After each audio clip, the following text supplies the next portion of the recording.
वास्तविकता यशाची या विशेष कार्यक्रमात आपल्या सगळ्यांचं पुन्हा एकदा स्वागत।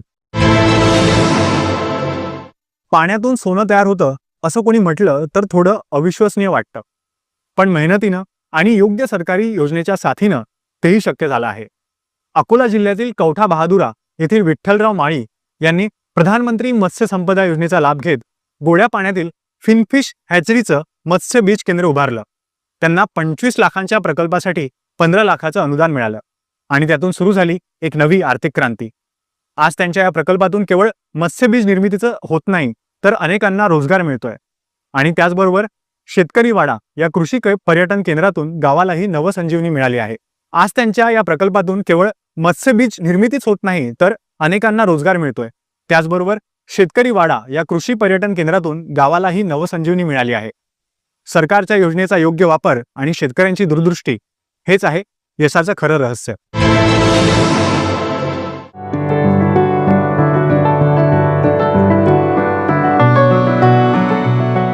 अकोला जिल्ह्यातल्या कवठा बहादुरा गावात पारंपरिक शेतीत रमलेले विठ्ठलराव माळी यांनी काहीतरी वेगळं करण्याच्या उद्देशानं शेतीसोबतच मत्स्य व्यवसाय सुरू केला आणि आज त्यांचं नाव एक यशस्वी ग्रामीण उद्योजक म्हणून घेतलं जातंय।